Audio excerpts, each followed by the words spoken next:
তুই বল, আমি শুনবো। এখন ফাঁকায় আছি। মানে ফাঁকায় না থাকলে কি আমার কথা শুনবি না? না সেটা না, তুই বল, আমি শুনতেছি।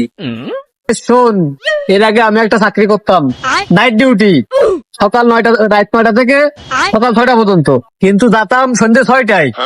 হাই, ভালো তো। তারপর মালিক আমারে তার অফিস থেকে বের করে দিছে। তোর মালিকের নাম বল। তোর মালিক রে মাথায় কিলিয়ে দেবো, বাসায় যা চটপটি খেয়ে মেলে দাও। পুরো কথাটা শোন বয়। তা ক। আমি একটা মেয়ের জন্য রাত 9টার জায়গায় সন্ধ্যে 6টায় চলে যেতাম। মেয়েটার সাথে কথাও বলতাম, মেয়েটা চুপচাপ শুনতো, হাসতো আর খুব নাড়াতো। আরে মারা, কি নাড়া তো? আরে মাথা নাড়াতো, মাথা। ও, তারপরে ক।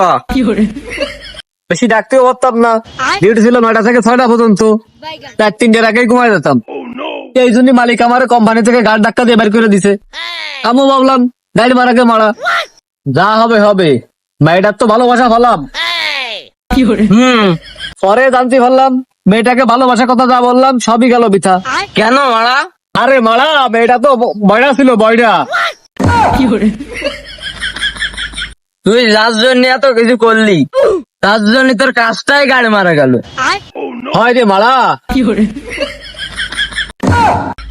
এটা আবার কে রে বাড়া? আমি মাতালামি বাড়া। সেটা তো দেখতেই পাচ্ছি মারা।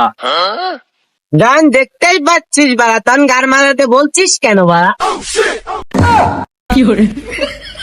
আমি গাঁজা খাই বাড়া, আমার বুকে জ্বালা কেউ বোঝে না। তা তোমার আবার কিসের কষ্ট? তুমি তো গাঁজা খায় ভালোই মাতলামি করতেছো। গাঁজা খেয়েছি বলে আমার মনে কি কোনো কষ্ট নাই? থেকে টেনশনে বাড়া আমি বেশি আছি। তোর কিসের টেনশন মারা? টেনশন? আমার একটা বউ ছিল, একটা গার্লফ্রেন্ডও ছিল। বউ চলে গেল বাড়া, গার্লফ্রেন্ড আছে বলে। গার্লফ্রেন্ড চলে গেল বাড়া, বউ আছে বলে। তাই এর সাথে গাঁজা খার কি সম্পর্ক আছে মারা? টেনশন আছে বাড়া বলে মাল খাচ্ছি বাড়া। মাল খেলে বাড়া টেনশন থাকে না বাড়া। তোকে সাথে খাও বুকে লাভ নেই, তোরা দুজনই বোকা চোদা বাড়া। কি হলো বাড়া? ও তোমাকে খাওয়া চোদা বললো? আরে মারা, ওর কথা বাদ দে, ও তো একটা মাতাল। গাঁজা খেলে যদি টেনশন কমে বাড়া, তাহলে আমাদেরও তো গাড় বাড়া টেনশন। চলো আমরাও যে মাল খাই।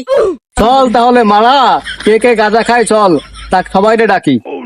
এমনি বাল করে ডাকবি, ফোন কর। এ কিটা কিটা গাঁজা খাবি চলে আয়।